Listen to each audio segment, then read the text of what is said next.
Hola a todos, sean bienvenidos a un nuevo video de CAESI, tu centro de apoyo educativo para la ciencia. En esta ocasión vamos a seguir con la serie de videos sobre la materia de química y vamos a ver un poco sobre la teoría atómica. Vamos a ver algunos conceptos importantes sobre esta teoría. Primero vamos a ponernos un poco en contexto. En el siglo V a.C., el filósofo griego Demócrito expresó la idea de que toda la materia estaba formada por muchas partículas pequeñas e indivisibles que llamó átomos, que significa indestructible o indivisible. Posteriormente, en 1808, el científico inglés John Dalton formuló una definición más precisa sobre esta teoría o estos átomos. Esta teoría ha sido influenciada por otros científicos que vamos a ver más adelante, pero por ahora vamos a centrarnos en la teoría que formuló John Dalton, que puede resumirse de la siguiente manera. 1. Los elementos están formados por partículas extremadamente pequeñas llamadas átomos, que era lo que veíamos en la parte anterior. Como segundo punto, todos los átomos de un mismo elemento son idénticos, tienen igual tamaño, masa y propiedades químicas. Los átomos de un elemento son diferentes a los átomos de todos los demás elementos. Es decir, todos los átomos de hidrógeno, por ejemplo, son iguales. Todos los átomos de hidrógeno son iguales entre sí. Pero un átomo de hidrógeno con un átomo de carbono, por ejemplo, son distintos. Por eso es que se hace esta distinción, ¿vale? Es un punto muy conceptual, pero es importante. Tercero, los compuestos están formados por átomos de más de un elemento.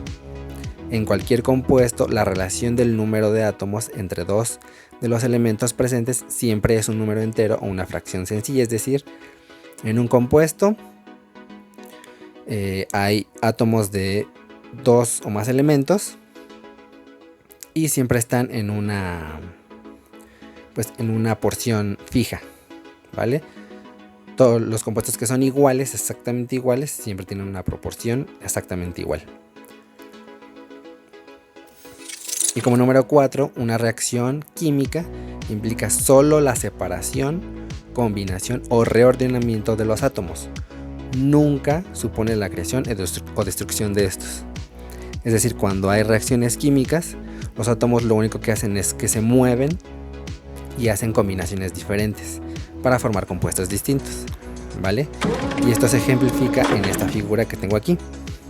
En la primera figura vemos los átomos del elemento X, que si se fijan, todos son iguales, como lo que les decía de los átomos de hidrógeno, por ejemplo. Los átomos del elemento Y, que podrían ser, por ejemplo, de carbono, son todos iguales. Pero los átomos del elemento X con los del elemento Y pues son distintos entre sí, ¿vale? Y los compuestos formados por los elementos X y Y, digamos que se verían de esta manera, ¿vale? Simplemente es una combinación o reordenamiento de los mismos. Ahora, algo importante es cómo se forma un átomo o qué estructura tiene, ¿vale? Dalton formuló su teoría atómica, en donde define a un átomo como la unidad básica de un elemento que puede intervenir en una combinación química, que es como lo que veíamos anteriormente. Dalton describió un átomo como una partícula extremadamente pequeña e indivisible, lo mismo que los filósofos en el siglo V a.C. Sin embargo, una serie de investigaciones iniciadas más o menos en los años 1800 que continuaron hasta el siglo XX, demostraron claramente que los átomos tienen una estructura interna. Es decir, los átomos también están formados por partículas más pequeñas. Es decir que, digamos que Dalton y los filósofos tenían cierto nivel de razón, pero pues se descubrió que no estaban del todo en lo correcto, ¿vale? Los átomos también están formados por partículas más pequeñas, llamadas partículas subatómicas, las cuales son muy bien conocidas en la actualidad y se les llama electrones, protones y neutrones. Podemos ver en esta figura un esquema, una ejemplificación de lo que sería un átomo. Vemos en el centro hay algo que se llama núcleo, que es donde están confinados los protones y los neutrones. Que simplemente los protones son partículas que tienen carga positiva, por eso su nombre protón, de positivo. Y los neutrones son partículas que tienen carga neutra, por eso su nombre de neutrón, ¿vale? Y los protones y los neutrones están dentro del núcleo, están en el centro del átomo. Y alrededor hay una nube, se le llama nube de electrones, que los electrones son partículas que tienen carga negativa. ¿Ok? Serían, digamos, lo contrario a un protón. Un protón es una partícula con carga positiva y un electrón es una partícula con carga negativa. ¿Vale? Esta sería la estructura del átomo. Un núcleo con neutrones y protones y una nube electrónica que lo rodea, que contiene pues a los electrones. Ahora vamos a ver otros conceptos importantes, como lo es el número atómico, el número de masa y que son los isótopos. ¿Vale? Bueno, pues el número atómico, normalmente denominado por la letra Z, es el número de protones en el núcleo del átomo de un elemento. Es decir, cuántos protones hay en el núcleo de determinado átomo. ¿Vale? En un átomo neutro, el número de protones es igual al número de electrones. Como ya lo veíamos en la lámina anterior, los protones tienen carga positiva y los electrones tienen carga negativa. Entonces, si hay igual cantidad de protones y de electrones, pues la carga neta del átomo sería neutra. ¿Vale? Por eso se llama que es un átomo neutro. Por ejemplo, el flúor tiene un número atómico 9, es decir, que tiene 9 protones en su núcleo. ¿Vale? Por ejemplo, el cloro, su número atómico es 17. Por lo tanto, el número de protones en su núcleo pues son 17. ¿Vale? Es muy sencillo y esto lo vamos a ver más adelante cuando veamos la tabla periódica. Ahora,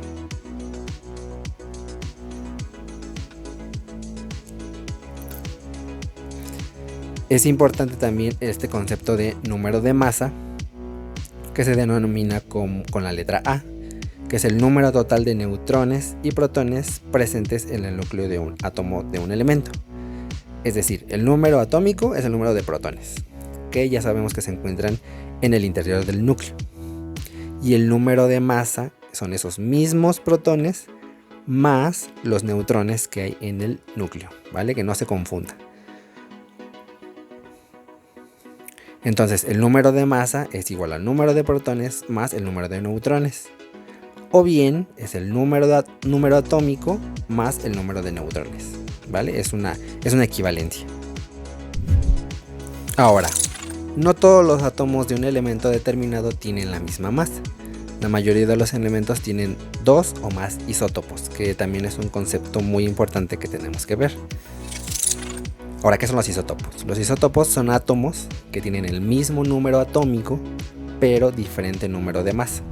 Por ejemplo, el átomo de hidrógeno, que es el átomo más sencillo, en su forma natural tiene un protón en su núcleo y un electrón girando en la nube electrónica, como lo vimos anteriormente. ¿Vale? Pero hay veces en las que tiene en su mismo núcleo, en vez de solamente un protón, tiene un neutrón y un protón. A ese se le llama deuterio y es un isótopo del hidrógeno. Pero también hay otro isótopo que es el tritio, que contiene 2 neutrones y un protón en su núcleo más un electrón en la nube electrónica. ¿Vale? Este sería un ejemplo de un isótopo. Estos tres tienen exactamente el mismo número atómico, pero tienen diferente masa. ¿Por qué tienen diferente masa? Pues porque tienen más partículas en su núcleo. ¿Ok? Ahora, la forma aceptada para denotar el número químico y el número de masa de un elemento X es de la siguiente manera.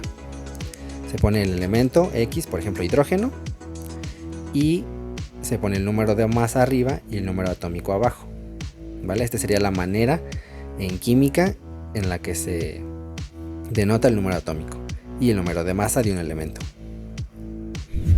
Ahora vamos a ver un poco sobre la tabla periódica. Bueno, esta es la tabla periódica. Ya muchos seguramente la conocerán. Pero bueno, vamos a ver cómo es que se inició, ¿no? Bueno, más de la mitad de los elementos que se conocen en la actualidad pues se descubrieron entre 1800 y 1900 más o menos.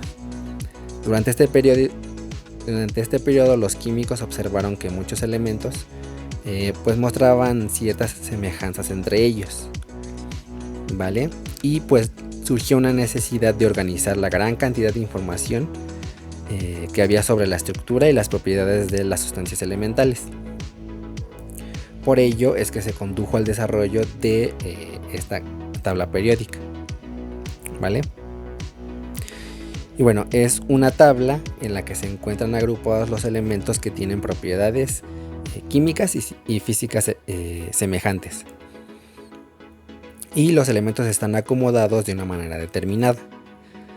Están acomodados de acuerdo con su número atómico, que ya lo vimos anteriormente, en filas horizontales llamadas periodos, que estos serían los periodos, y en columnas verticales conocidas como grupos o familias. ¿Ok?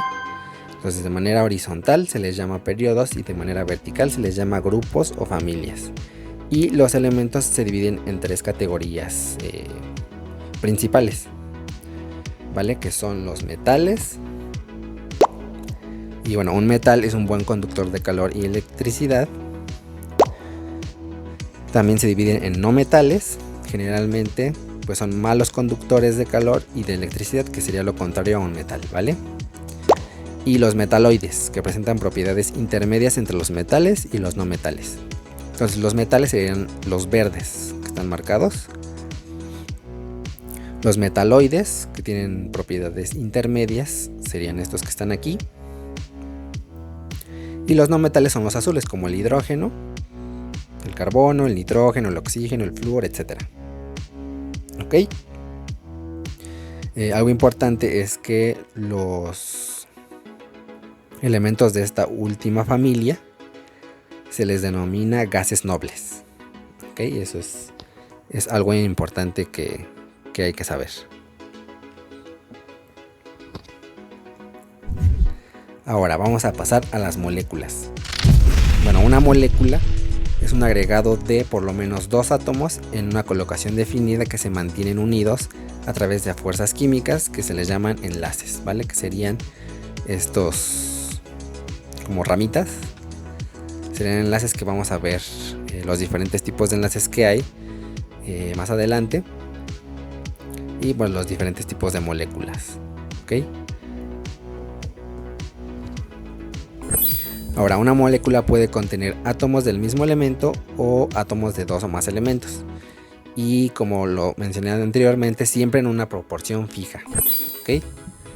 Y normalmente en la naturaleza existen elementos que se encuentran como moléculas diatómicas. Se les llama moléculas diatómicas porque están compuestas de dos átomos. Y en la naturaleza hay ciertos elementos que siempre se encuentran pues en esta estructura de dos átomos. Siempre van acompañados, ¿ok? Como es el hidrógeno, el oxígeno, nitrógeno, flúor, cloro, bromo y yodo. ¿Vale? Siempre en la naturaleza van a estar de manera diatómica, ¿ok?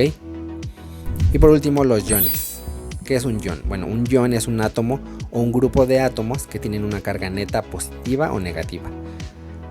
Si recuerdan, anteriormente vimos que cuando un átomo es neutro significa que tiene la misma cantidad de protones y de neutrones.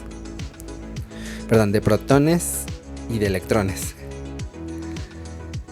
Entonces, cuando pasa que hay más protones que electrones o más electrones que protones, se denomina como un ion, ¿vale? Entonces, la pérdida de uno o más electrones a partir de un átomo neutro forma un catión, ¿ok? Un ion con carga neta positiva, porque tiene más protones que electrones, ¿ok? Por ejemplo, el átomo de sodio, ¿no? Es fácil que pierda un electrón, entonces se forma un catión y se escribe de esta manera, ¿ok? Por otra parte, un anión es un ion cuya carga neta es negativa.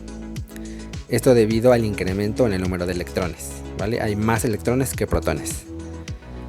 Y se denomina o se escribe de esta manera, ¿vale? Sería cloro, que es un ejemplo, cloro menos, ¿ok? Entonces esto es un ion. Y bueno, espero que este video les haya gustado. Vamos a seguir con la serie de videos. Vamos a ver más conceptos y más adelante vamos a ver ya ejercicios para que ustedes puedan pues resolverlos si los necesitan, ¿vale? Espero que les haya gustado el video. Suscríbanse y compártanlo con sus amigos. Y nos vemos en la próxima.